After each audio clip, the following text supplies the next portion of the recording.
যেই গাছে কোনো ফল নাই সেই গাছে কেউ ঢিল মারে না, আর যেই গাছটা সবচেয়ে বড় সেই গাছটাতেই কিন্তু ঝড় বাতাস ছাড়লে ওই গাছটাই সবচেয়ে বেশি দোলে, দেখবেন। তো বিএনপি তো একটা ফলবান গাছ, ফল দিয়ে আসছে, ফল দিয়ে যাচ্ছে, ভবিষ্যতেও দেবে। এই গাছের উপরে যদি আক্রমণ না করে তাহলে আওয়ামী লীগকে মনে রাখবে কে?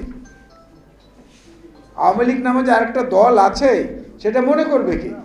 এই জন্য আমাদের সমালোচনা যত বেশি হবে আমরা যেন আনন্দিত হই এবং সেগুলোর তথ্যভিত্তিক উত্তর দেওয়ার চেষ্টা করি। এই মুহূর্তে প্রধানভাবে আপনাদেরকে আর বিরক্ত করতে চাই না, এক। দ্বিতীয় হচ্ছে সারা জীবন শুনেছি ভারপ্রাপ্ত প্রধান অতিথি, ভারপ্রাপ্ত সভাপতি, ভারপ্রাপ্ত মুক্তিযোদ্ধা। আওয়ামী লীগ আলাদের মধ্যে ভারপ্রাপ্ত মুক্তিযোদ্ধা অনেকে আছেন, অনেক ভারপ্রাপ্ত মুক্তিযোদ্ধা যারা ৭১-এর পরে জন্ম নিয়েছেন কিন্তু মুক্তিযুদ্ধ সার্টিফিকেট নিয়েছেন, তার মধ্যে মন্ত্রীও আছে, তার মধ্যে মন্ত্রীও আছে। সে মন্ত্রীর নাম আমি আগে বলেছি, এই দফায় এখন আর বললাম না।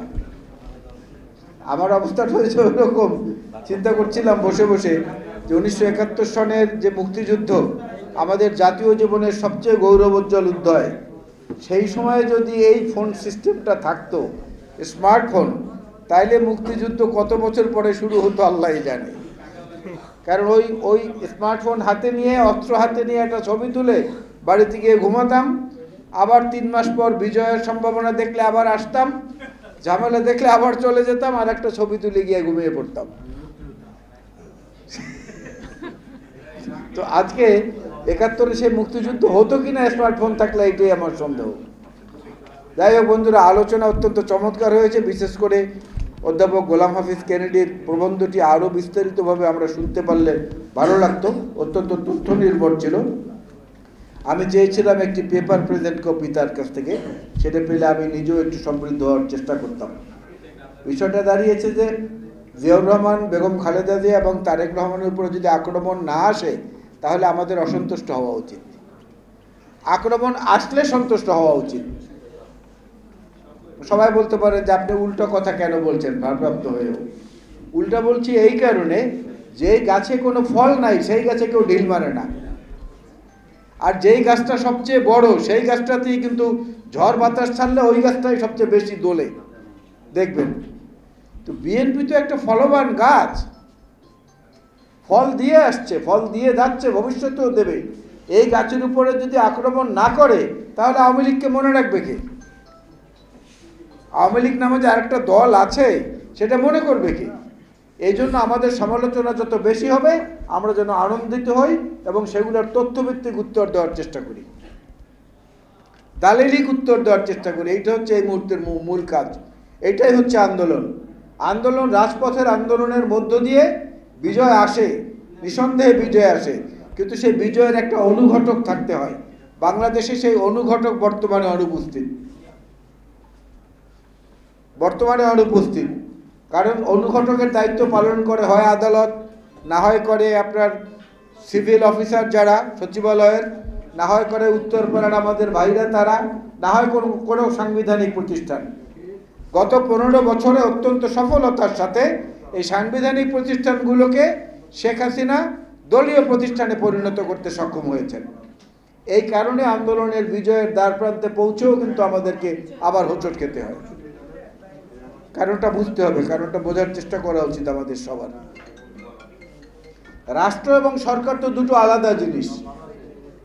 রাষ্ট্র হচ্ছে একটা চিরন্তন সত্তা, যেটা আমার পরবর্তী প্রজন্মের এবং আমার পূর্বের প্রজন্মের বহু চলে গেছে, এখন চলে যাবে, ভবিষ্যতেও চলে যাবে, কিন্তু এই রাষ্ট্রটা থাকবে। কিন্তু সরকার তো নির্ধারিত 5 বছরের জন্যে। সেই সরকার যদি রাষ্ট্রের সঙ্গে একাকার হয়ে যায় তখন সেই রাষ্ট্রের আর আলাদা কোনো অস্তিত্ব থাকে না, যেটার ভিকটিম আজকে সবচেয়ে বড় হচ্ছে বাংলাদেশ জাতীয়তাবাদী দল। সঙ্গত কারণেই মৎস্যজীবী দলও তার শরিক বা অংশীদার।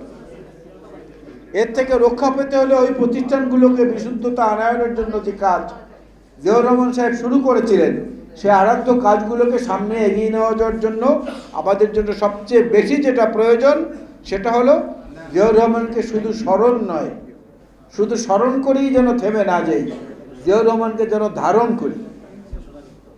স্মরণ এবং ধারণের মধ্যে কিন্তু যোজন যোজন পার্থক্য। স্মরণটা আনুষ্ঠানিকও হতে পারে অনেক সময়, আর ধারণ করাটা হলো সত্যিকার অর্থে হৃদয় থেকে ভালোবাসা।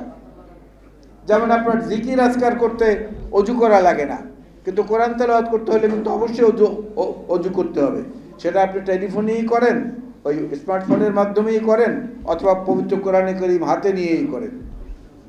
তেমনিভাবে ধারণ করাটা হচ্ছে বিষয়। জিয়াউর রহমানের চরিত্রের যতগুলো গুণ ছিল তার একটাও যদি আমরা নিজেদের মধ্যে ধারণ করতে পারি, সেদিন মনে করবো এই ধরনের আলোচনা সভা সফল হয়েছে। সেখানে কে থাকলো না থাকলো সেটা কোনো গুরুত্বপূর্ণ বিষয় না। সুতরাং সে ধারণ করার প্রক্রিয়াটা আমরা শুরু করি। যারা করেছি ইতিমধ্যেই করেছি তাদেরকে ধন্যবাদ। যারা করিনি তারা আজকে থেকে ওয়াদা করি যে জিয়াউর রহমানের চরিত্রের যে ভালো গুণগুলো ছিল তার মধ্যে অন্তত একটাকে আমি ধারণ করে ভবিষ্যতে এগিয়ে যাই। তাহলে ব্যতিক্রমী নেতৃত্ব বাংলাদেশ পাবে, এবং সেই ব্যতিক্রমী নেতৃত্বের মধ্য দিয়েই বাংলাদেশের যে গৌরবোজ্জ্বল অধ্যায় শহীদ জিয়াউর রহমান বীরুত্তম সৃষ্টি করেছিলেন সেটার অব্যাহত ধারা আমরা বয়ে নিয়ে যেতে পারবো তার উত্তরাধিকার হিসাবে। ধন্যবাদ। বাংলাদেশ জাতীয়তাবাদী মৎস্যজীবী দল। শহীদ জিয়া বীরুত্তম অমর হোক। দেশনেত্রী বেগম খালেদা জিয়া জিন্দাবাদ। জনাব তারেক রহমান জিন্দাবাদ। আসসালামু আলাইকুম। 2 কোটি মানুষ পরোক্ষ প্রত্যক্ষভাবে আপনার এই মাছের সাথে তাদের জীবন জীবিকা লাইভলিহুড ডিপেন্ড করে, প্রায় 2 কোটি লোক।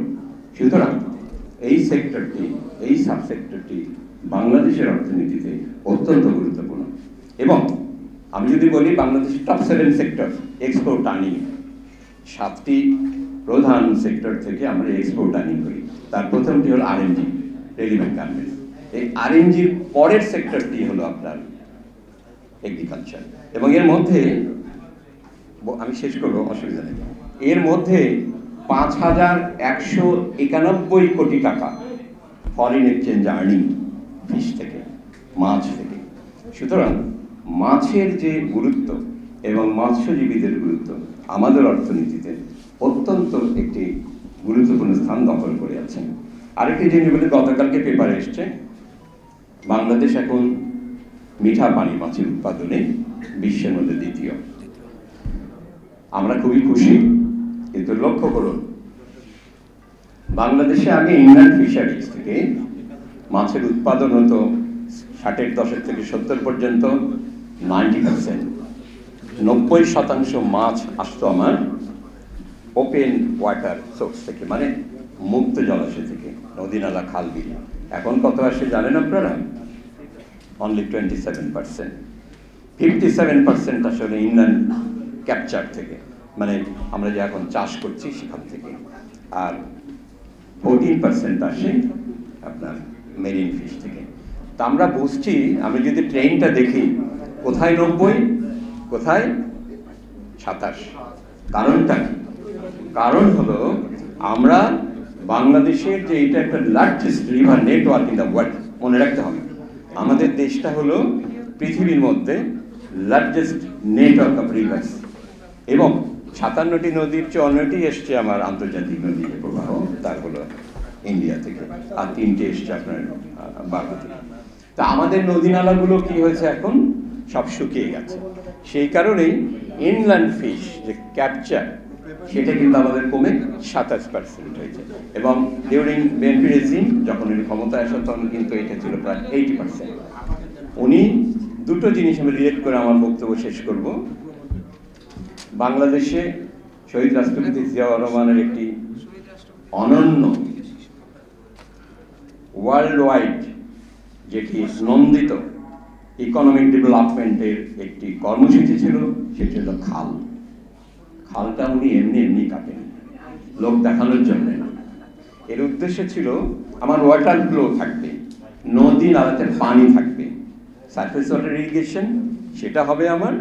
প্লাস আরেকটি উদ্দেশ্য ছিল যেন বাংলাদেশের মানুষ মাছে ভাতে বেঁচে থাকতে পারে এবং তার প্রয়োজনীয় পুষ্টিটা এখান থেকে নিতে পারে।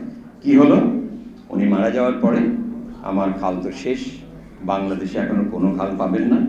এর ফলে কি হলো, আমার climate change, climate smart agriculture সব কিছু শেষ হয়ে গেল। তার মধ্যে শেষ হয়ে গেল আমার ইনল্যান্ড সোর্স অফ ফিশ। আমার কথা বুঝতে পেরেছেন আপনারা? আমার যে অভ্যন্তরীণ মৎস্য আহরণ করতাম নদী নালা খালবিল থেকে ওপেন ওয়াটার, সেই ওপেন ওয়াটার সোর্স থেকে আমার এই পরিমাণটা কমে গেল, কমে গিয়ে এখন আমরা নির্ভর করছি চাষকৃত যে মাছ সেগুলোর উপরে। এবং আপনি দেখবেন বাজারে এখন কিন্তু যে পুরনো বউ মাছ, ওই যে যে ছোট ছোট যেটা আঁকা থাকতো দেশি যে কই মাছ, এগুলো কিন্তু আর আপনি পাবেন না। আজকে যদি ওনার কর্মসূচিটা ঠিক থাকতো, নদী নালা খালগুলি, ইভেন এই ঢাকা শহরের চারপাশেও যদি খালগুলো থাকতো, তাহলে আপনার ওয়াটার লাগিং, এই যে ফ্ল্যাশ ফ্ল্যাট, সমস্ত কিছু থেকে কিন্তু আমরা রক্ষা পেতাম। তো সেই জন্য ওনার ওই খাল খনন কর্মসূচি শুধুমাত্র পানি এবং সেচের জন্য ছিল না, ওর মধ্যে আর একটা অন্তর্নিহিত বড় একটি কারণ ছিল, মানুষ যাতে পুষ্টি পায় এবং মাছের যেন উৎপাদন, ওপেন ওয়াটার ফ্লো যেন থাকে, সেটা একটু বড় উদ্দেশ্য ছিল। এই 2 এবং 5 প্ল্যানের মধ্যে উনি বাংলাদেশের যে উন্নয়নের দলিল, ওর মধ্যে খুব ভালো করে উনি করে গেছেন ওনার সময় যারা মন্ত্রী ছিল, ফজলুদ্দিন মাহাতাব, তারপর প্ল্যানিং মিনিস্টার ছিলেন, এবং তাদেরকে নিয়ে উনি নিজে সমস্ত সেক্টরের কাজগুলো উনি নিজে পরখ করতেন, দেখতেন। আমরা শুনেছি আর কি, বিষয়দের কাছ থেকে জানতেন যে আমি কি করবো।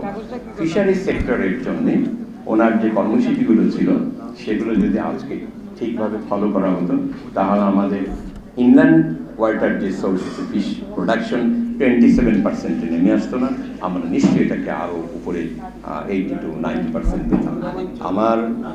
আমার বক্তব্য আমি শেষ করছি, অনেক বক্তা আছেন এখানে। আমি খুবই দুঃখিত যে আপনাদের সামনে আমি একজন অজ্ঞ ব্যক্তি হিসেবে কথা বললাম। আপনার মাছ সম্পর্কে অনেক বেশি ভালো জানেন, আপনাদেরকে আমি